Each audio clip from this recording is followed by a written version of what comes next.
જય વસરાજ મિત્રો અને ગુડ મોર્નિંગ। સવારમાં આપણે નીકળી ગયા છીએ અત્યારે વાડી સાઈડ। આજે એવું લાગે છે કે વરસાદ આવશે કદાચ। હાલો હવે પાણીનો શીશો ઉપાડી લીધો અને આપણે જવાનું હવે ધોરિયો કરવા ઓલી સાઈડ। કોદારી હોટ લઈ લીધી અને હવે આવી ગયા આપણી ડેસ્ટિનેશન ઉપર। હવે અહીંયા કરવાનો છે આપણે લીટા માથે ધોરિયો અને આપણે હવે ધોરિયો કરવાનું કરી દીધું ચાલુ।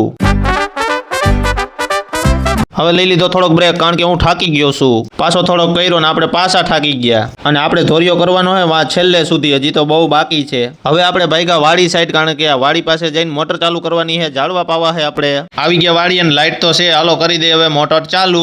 અને હમણાં 2-3 દિવસથી વરસાદ સારો આવે છે તો વાડી આપણી આવી ગઈ છે અધર હાવ। હાલો ઝાડવાનું પાણી પાઈ દીધું ને હવે આપણે નીકળવાનું આપણી વાડી સાઈડ। જો એકવાર ઝાડવા બધાય આપણા પાણી પાઈ દીધું કમ્પ્લીટ। હવે 2-3 દી ઉપાધી નહીં આપણે, તા તો વરસાદ આવી જશે અને થોડુંક ફૂટવાના કારણે પાણી થોડુંક આમ સાહ બાજુ સડી ગયું છે એટલે માંડવીમાં હાલ્યું ગયું છે, એવું તો હાલ્યા રાખતું હોય વાડી। હાલો કોદારી લઈ લીધી અને વાડીએ મૂકતા જાય અને નીકળી આપણે હવે ઘર સાઈડ પછી। આ છે અમારી વાડીનું જર્મન શેફર્ડ। કામ પૂરું થઈ ગયું, આપણે નીકળી ગયા ઘર સાઈડ। વિડીયો ગમ્યો હોય તો લાઈક, કોમેન્ટ, શેર, સબસ્ક્રાઇબ કરી નાખજો અમારી ચેનલને।